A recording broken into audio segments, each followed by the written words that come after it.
Hi everyone, and thanks for continuing to send in such great questions. I want you to know that we see all of them, and I tackle the ones that we're hearing the most from you all, so please keep your questions coming. And with that, we'll jump right in. Let's start today's Ask Gary with some great news. We reached agreement on Monday with the U.S. Treasury on the payroll support program of the CARES Act, and that means we have access to a much-needed $3.259 billion in grants and loans. And you can check out SWA Life for the full story. We received our first round of proceeds yesterday, so our cash balance is strong. And I want to underscore this doesn't solve our problem, though. This gets us through the next 5 months. It doesn't fully cover our payroll costs through September, and nor will it guarantee profitability, which leads us to today's question about the financial health of Southwest Airlines. We get a lot of questions about this, but here's an excerpt from one in particular. My concern is most of my coworkers are not processing the dark and dangerous reality. Our messages of strength have created a false sense of security, and my coworkers talk about the losses at Delta and JetBlue, yet somehow don't apply those numbers to Southwest. Well, the email goes on, but you get the idea. And the question is, just how bad are things? Well, there's a lot I want to share on this topic, which is why we always post a transcript on SWA Life if you would rather read through this. So at the outset, I want you all to know we planned a full financial update for our first quarter results and our second quarter outlook when our earnings are released next week, which is April the 28th. So tune in then for a thorough update. The other thing I want to reiterate is that our situation hasn't changed this month. We knew April was going to be a bad month, and it is. Well, first, let me recap the situation. From my first video communication on the COVID-19 crisis on March the 9th, I explained we have a problem, and I explained what we plan to do about it. This is a pandemic, and our country has literally shut down. And that's resulted in massive record numbers of unemployment claims, 22 million nationwide thus far. The federal government reacted, and it passed an unprecedented and massive $2.3 trillion fiscal stimulus bill. Millions of non-essential workers are sheltering in place, and the COVID-19 crisis has affected all of us. Yes, we have a problem. Our traffic is virtually zero. So we've cut our flight schedule by more than 50%. We've grounded hundreds of aircraft. We are burning through cash, and it is an alarming rate. And that's the reality that we all know. We may not want to think about it and prefer to focus on happier things to maintain our sanity, quite frankly. But that is the reality. So what's going to happen to us? And the honest answer is I don't know. No one knows. That's the only honest answer anyone can provide. We've never experienced anything like this in our lifetimes. Nothing like this since the Great Depression in the 1930s, or the 1918 Spanish flu pandemic, or World War I or World War II. All of us have to face the reality that this is bad, and the future is uncertain. So what do? Do we give up? Well, of course not. Never. We fight. And that's the best word I know to describe what is ahead for us. It's a fight. We fight for our country, we fight for our health, we fight for our livelihoods and our future, our families, our friends, but we certainly fight for our Southwest. And we fight like we've never fought before. We fight to defeat this virus. And we fight for our customers, every single one. They're precious, and we need them. And don't ever be rude. But more than ever, it's a low-fare world in air travel, and the airline with the low cost wins. So we fight to cut our cost. We fight to raise enough cash to make payroll every month and to pay our bills and to cover these massive losses. We fight to stay safe and reliable, and we certainly don't want to take our eyes off the ball during this stressful time. So in a nutshell, we stay busy, we stay focused, and we focus on the things that we have control over. What do we have to fight with? Well, this I do know. We have plenty.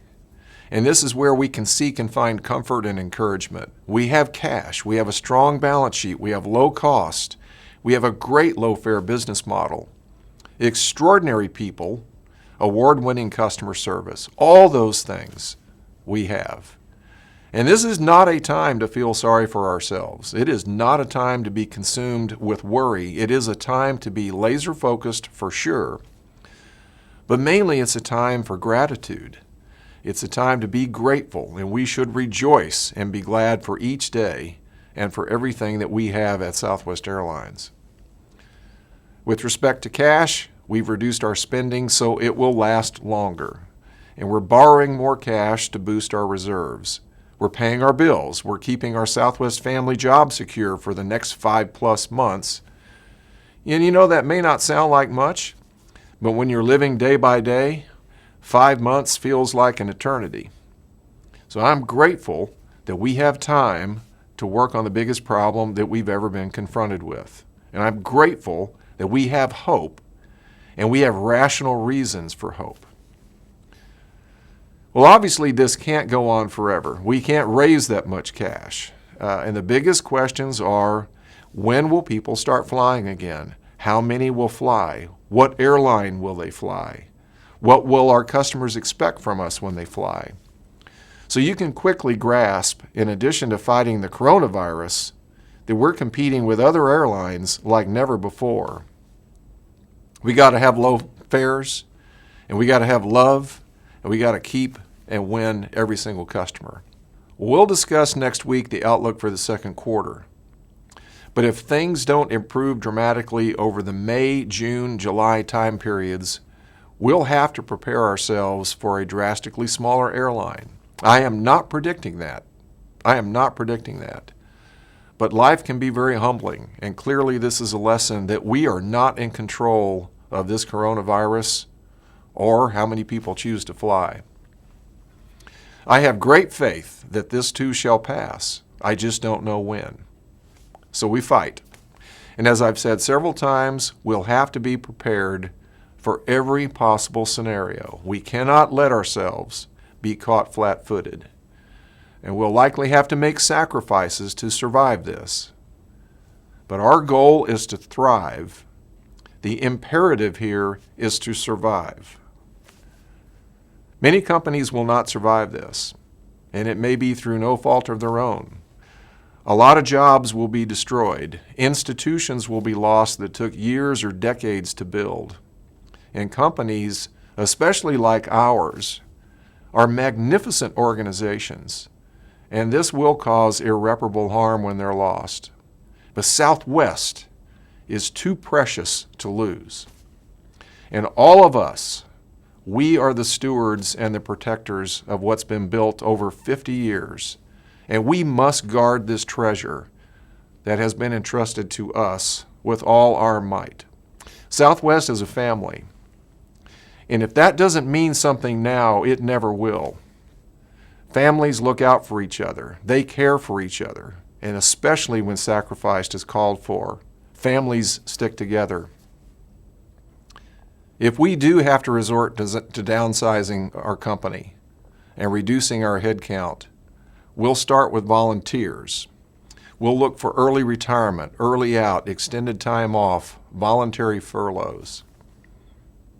And if things don't improve to the point that we stop burning through cash, then we'll be forced to seek cuts in benefits and then in pay, and all of that to avoid involuntary furloughs.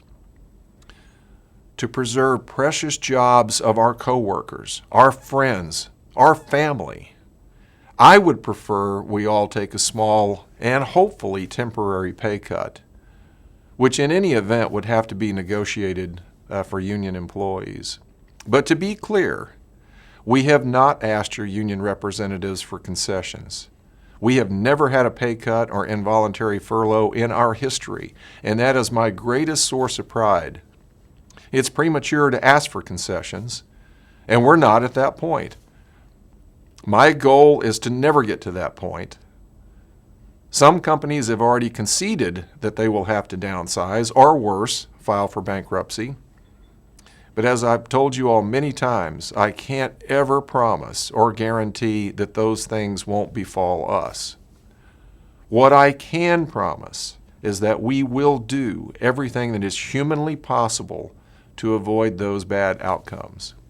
Well, I know you're feeling some anxiety, and it pains me to know that, and it pains me to have to talk to you all about all of this. But my approach is really simple. If we don't set a goal, we won't achieve it. And our goal is, first, no involuntary furloughs. Second, no cuts in pay. Third, no cuts in benefits. And before we ever get to that point, we will pursue voluntary retirement and early out programs. And that's along with many, many other cost-saving opportunities and revenue-generating ideas. And I'll talk about those in the weeks to come. I know we all recognize that much is out of our control, but that's still our goal, and I'll keep you all informed every step of the way. Well, we're going to take one day at a time, so stay safe and stay busy and stay focused and stay together and stay strong.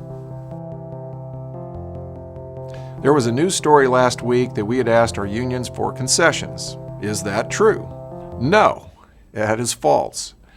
Since the collapse of the U.S. economy in March, I've been involved with 2 briefings with your union representatives, and in the second briefing, we shared confidential information which can only be done subject to an agreement by the unions to maintain confidentiality.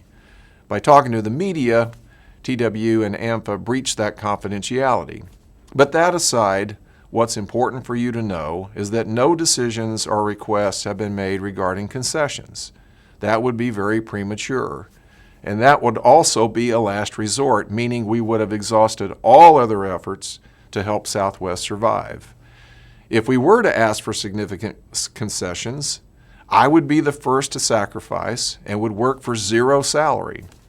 Hopefully, traffic will improve by July so we can confidently plan for fourth quarter. And in the meantime, as you would expect us to do, we're planning for every possible bad scenario so we can continue to be as prepared as humanly possible. As I've said many times, being prepared for the unexpected is one of Southwest's greatest strengths, and it has certainly put us in a strong position to survive this once-in-a-century worldwide crisis. For us, this is a classic plan for the worst and hope for the best scenario. And there's so much beyond our control, planning ahead is the only sensible and rational thing to do. If we do get to the worst-case scenario, hopefully your union representatives will work with your company to value the Southwest family with shared sacrifice to preserve as many jobs as is humanly possible. Let's just pray that we can get this coronavirus crisis behind us sooner than later.